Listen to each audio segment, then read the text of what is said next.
ብላችሁ ታዳምጣላችሁ። ወደ ክቡር መምህራችን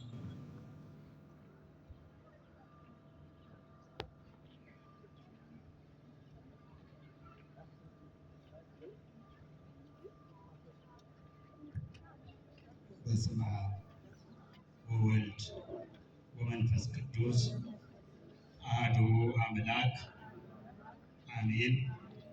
በስመ እግዚአብሔር ቀዳማዊ ዘእንበለ ትባል ወማእከላዊ ዘእንበለ ዮም ወዳህራዊ ዘእንበለ ጌሰ ብሉይ መዋዕል ዘእንበለ አብ ወገባሬ ኩሉ ፍጥረት ዘእንበለ ድካም ኃይረ ምሕረት ዘእንበለ አብ ውእቱ ህሉናን ዓለም ዓለም ለዘላለሙ በመኖር የሰለጠነ ፍጥረታትን ያለ ድካም የፈጠረ ምሕረቱ ከጥልቅ ባህር ይልቅ የሰፋ ያለ ዘመን ዘመናትን የኖረ ያለ ትላንት ቀዳማዊ ያለ ዛሬ ማዕከላዊ ያለ ነገ ዳህራዊ በአንድነቱ ሁለትነት በሶስትነቱ አራትነት ሳይኖርበት አንድነቱ ሶስትነቱን ሳይተከልለው ሶስትነቱም አንድነቱን ሳይከፍለው ያለ የነበረና የሚኖር ቸር አምላካችን እግዚአብሔር ስላደረገልን ነገር ሁሉ ክብር ምስጋና ይድረሰው።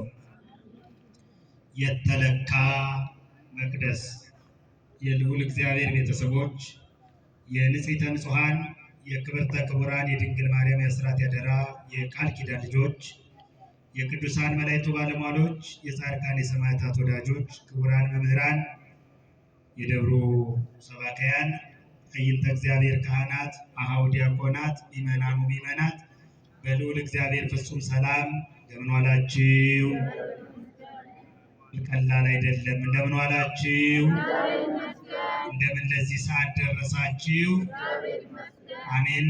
እንድናመሰግን የረዳን የፈቀደልን ልዑለ ባህሪ ቅዱሰ ባህሪ ቸር አምላካችን እግዚአብሔር ስለ ሁሉም ነገር ይክበር ይመስገን። ወላዲተ አምላክ በምልጃዋ ቅዱሳን በጸሎታቸው አይለዩን። እንደ እግዚአብሔር መልካም ፈቃድ በሚኖረን ጊዜና ሰዓት የምንነጋገርበት የትምህርታችን ርዕስ የተለካ መቅደስ የሚል ይሆናል። ቃሉን የምናገኘው በዚህ በራእየ ዮሐንስ ምዕራፍ 11 ቁጥር 1 ላይ ነው። ቃሉ እንዲህ ይላል፣ በትር የሚመስል መለኪያ ለእኔ ተሰጠኝ፣ እንዲህም ተባለልኝ፣ ተነስተህ የእግዚአብሔርን መቅደስና መሠዊያውን በዚያ የሚሰግዱትን ለካ፣ በመቅደሱ ውጭ ያለው ዕድሜውን ለአሕዛብ ተሰጥቷልና ተወው አትለካው አለኝ ይላል። ስለ ቃሉ የአምላካችን ስም የተመሰገነ ይሁን። እንግዲህ በአዲስ ኪዳን ካሉ መጻሕፍት እጅግ ብዙ ምስጢራትን እጅግ ብዙ ጥልቅ ትርጓሜያት ከሚያስፈልጓቸው መካከል አንዱ ራእየ ዮሐንስ ነው። ራእየ ዮሐንስ የዓለምን ፍጻሜ የሚያሳይ መጽሐፍ ነው። ሊቃውንተ ቤተ ክርስቲያን ራእየ ዮሐንስን አዲስ ዘፍጥረት ይሉታል። አዲስ ዘፍጥረት ያሉበት ምክንያት ከኦሪት ዘፍጥረት ጋር እያነጻጸሩ ስለሚተረጉሙት ምስጢራቱም ስለሚገናኝ ነው።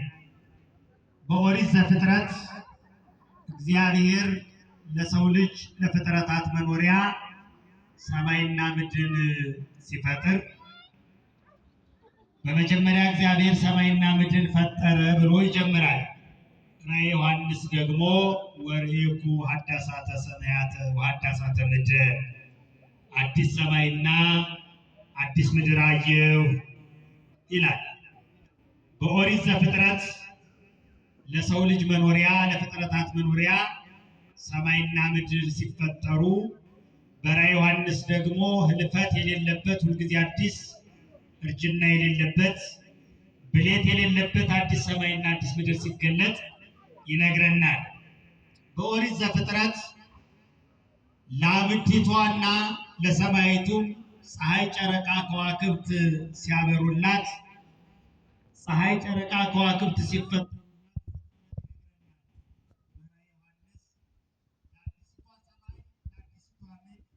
ፀሐይ፣ ጨረቃ፣ ከዋክብት እንደማያስፈልጓት ክርስቶስ እንደሚያበራላት በራእየ ዮሐንስ ምዕራፍ 21 ላይ ፊተኛው ሰማይ ፊተኛው ምድር ሲያልፍ ፊተኛው ፀሐይ፣ ፊተኛው ጨረቃ፣ ፊተኛው ከዋክብትም እንደሚያልፉ ይነግረናል። በኦሪት ዘፍጥረት የሰው ልጅ በተፈጠረችው ምድር ላይ መኖር ሲጀምር ይነግረናል። በራዕየ ዮሐንስ በአዲሲቷ ሰማይ በአዲሲቷ ምድር የሰው ልጅ አዲስ ሆኖ ይልቁንም ሞት በሌለባት ዓለም፣ ሐዘን በሌለበት ደስታ፣ ማጣት በሌለበት ማግኘት፣ ውርደት በሌለበት ክብር፣ ጉስቁልና በሌለበት ነፃነት፣ እውቀት በሌለበት ሰላም፣ ነፃነት በሰፈነባት ዓለም የሰው ልጅ ሲኖር ራዕየ ዮሐንስ ይነግረናል። በኦሪት ዘፍጥረት የሰው ልጅ ሲያለቅስ ሲያነባ ይልቁንም ከፈጣሪው ሲጣላ እናያለን። በራዕየ ዮሐንስ እንባው ሲታበስለት ከእንግዲህ በኋላ ለቅሶ የለም፣ ከዚህ በኋላ ሐዘን የለም፣ እንባዎቻቸውን ከዓይኖቻቸው ያብሳል ተብሎ እንደተጻፈ እነሆ እንባ የሚታበስባት ዓለምን ያስጎበኘናል። በኦሪት ዘፍጥረት ከውድቀት በኋላ አዳምና ሔዋን ጋብቻ ሲመሰርቱ ይልቁንም ደግሞ ምክንያተ ሞት ቃየልን ሲያስገኙ እናያለን። በራዕየ ዮሐንስ አማናዊቷ ቤተ ክርስቲያን ሙሽሪት፣ አማናዊ ሙሽራ ክርስቶስ፣ ሙሽሪቱ ቤተ ክርስቲያን ሙሽራውን ክርስቶስን ተዋህዳ ፍች በሌለው ጋብቻ ስትኖር እናያለን። ዛሬ በዚህ ምድር ቤተ ክርስቲያን የምትኖረው በእጮኝነት ስርዓት ነው። በምን ስርዓት ነው? በእጮኝነት። ቅዱስ ጳውሎስ ለአንድ ጌታ ለክርስቶስ አጭቻቸዋለሁ ይላል። ለማን አጭቻቸዋለሁ? ለክርስቶስ አጭቻቸዋለሁ። አንዲት የታጨች ታጨች ማለት ተጠበቀች ማለት ነው። እኛም ለክርስቶስ ተጠብቀን ከኃጢአት ተጠብቀን ከበደል ተጠብቀን ከስህተት ተጠብቀን አንድ ጌታ ክርስቶስ ሙሽራውን ተዘጋጅተን እንጠብቀዋለን። ልክ ሙሽሪቷ አንዲት ሙሽራ ለባሏ አምራ ተውባ ተጊጣ እንደምትጠባበቅ ሁሉ ልክ ምእመንም ዛሬ በዚህ ምድር የምንኖር እኛ ሙሽራውን ክርስቶስን ለመዋሃድ ፍቺ በሌለው ውህደት ይልቁንም ደግሞ መደብዘዝ በሌለው ፍቅር ቅዱስ ዮሐንስ አፈወርቅ እንደገለጸው በፍጹም ፍቅር መደብዘዝ በሌለው ፍጹም ፍቅር ይልቁንም በማይሰለች ፍቅር ለመኖር ቅዱስ ዮሐንስ በራእይ ያንን ነው የሚያስጎበኝ። መደብዘዝ በሌለው ፍቅር እሱ እኛን ወዶን እኛ እሱን ወደነው። በዚህ ዓለም ተፈቃሪዎችም አፍቃሪዎችም የሆነ ጊዜ ፍቅራቸው ይደበዝዛል። ምክንያቱም ፍቅራቸው በምክንያት ወይም ደግሞ በቅድመ ሁኔታ ላይ የተመሰረተ ስለሆነ፣ ክርስቶስ ግን እኛን ሲወደን ቅድመ ሁኔታ የለው። ቅዱስ ዮሐንስ በወንጌሉ እንደገለጸልን እንዲሁ ወደደን ይላል። ያለ ቅድመ ሁኔታ ነው እግዚአብሔር እኛን የወደደን። ቅድመ ሁኔታ አስቀምጦ አይደለም። በዚህ ምክንያት የወደድኳቸው የለም። እንደውም ቅዱስ ጳውሎስ እስመ እንዘ ጸሩኒነ ተሳሃለነ በሞት ወልዱ፣ ጠላቶቹ ሳለን በሞት ወደደን የሚለው በፍጹም ፍቅር ቅዱስ ዮሐንስ ይህን የሚገልጽልን። ለዚህ እንደውም ሊቃውንተ ቤተ ክርስቲያን ራዕየ ዮሐንስ የክርስቶስ ፍጹም ፍቅር የተገለጸበት መጽሐፍ ይሉታል። ፍጹም ፍቅሩ አንድ ወዳይ ለወዳይ ከሚያደርገው በላይ ራሱ ዓለም ሆኖ ከመወረስ በላይ ምን አለ? ምንም። ስለዚህ ራዕየ ዮሐንስ በእውነት በእያንዳንዳችን ሕይወት ውስጥ ትልቅ ጥልቅ ትርጉም ያለው መጽሐፍ ነው። ራዕየ ዮሐንስ በምስጋና የተሞላ መጽሐፍ ነው።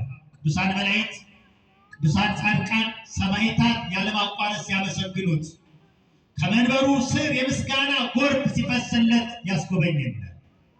ራዕየ ዮሐንስ የድል መጽሐፍ ነው። ሰማዕታት ድል ሲያደርጉ፣ መላእክት ድል ሲያደርጉ፣ ይልቁንም በሰማይ የነበረው ጦርነት የዘንዶውና የመላእክቱ ጦርነት በድል ሲጠናቀቅ እኛም ደግሞ ዘንዶ ድል እንደምናደርገው ድል ስናደርግ ደግሞ ድል የነሳው ከኔ ጋር በማዕድ ይቋደሳል በመቅደስ በመንግስቴም ይነግሳል እንዳለ በድል አዳጊነት የምናገኛት መንግስተ እግዚአብሔር ያስጎበኘናል። በድል አዳጊነት ድል ከሆን ድል ከተነሳን እናጣታለን። ያች ድል አዳጊዎች ብቻ የሚገቡባት መንግስት ያሳየናል።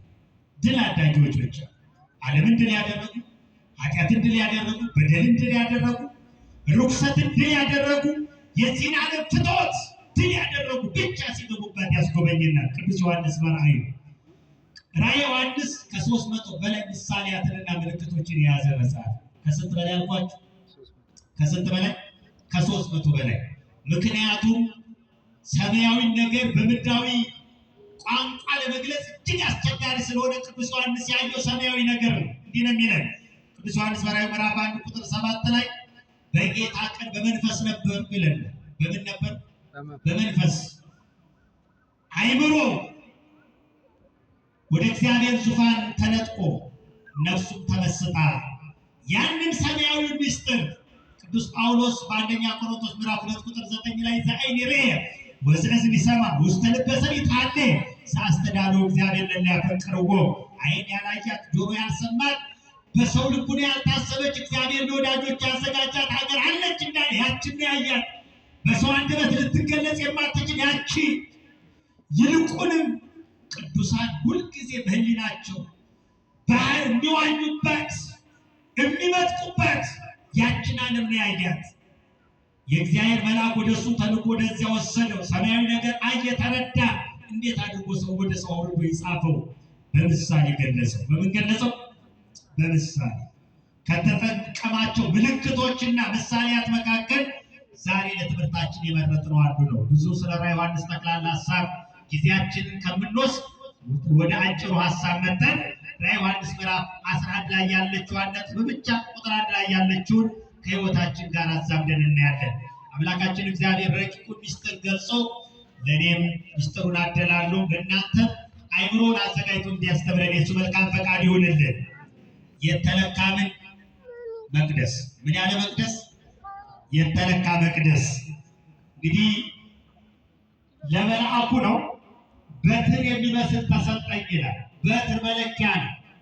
በድሮ ዘመን እንደ ዛሬው ሜትር፣ ሴንቲሜትር፣ ኪሎ ሜትር፣ ማይል የሚባሉ መለኪያዎች ከመዘጋጀታቸው ወይም አገልግሎት ላይ ከመዋላቸው አስቀድሞ የሰው ልጆች ለመለኪያነት የሚጠቀሙበትና የሚገለገሉበት በትር ነበረ። ይህንን ሊቃውንተ ቤተክርስቲያን ሸምበቆ ብለው አንጓ ያለው መለኪያ ያለው መለኪያ ያንን ይጠቀሙ እንደነበረ ይነግሩናል። በመለኪያ የአንድ ቦታ መጠኑ፣ ስፋቱ፣ ርቀቱ ተለክቶ ይታወቃል። በመለኪያ የአንድ ቦታ ስፋት፣ ርቀት፣ ጥበት፣ መጠን ተለክቶ ይታወቃል። የቤተ ክርስቲያን ምልአቷ፣ ስፋቷ፣ ጥልቀቷ ሁሉ ተለክቶ የሚታወቀው በስርዓት ነው። በምንድን ነው? በስርዓት ነው። ይህንን ለመልአኩ የተሰጠውን መለኪያ የቤተ ክርስቲያን ሊቃውንት ቀኖና ብለው ተርጉመውታል። ቀኖና ማለት መለኪያ ማለት ወይም ቁጥር፣ ስፍር ማለት ነው።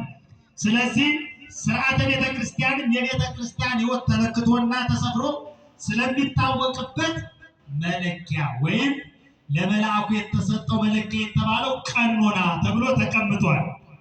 ይህ በትር እንዳልኳችሁ የተሰጠው ለመልአኩ ነው።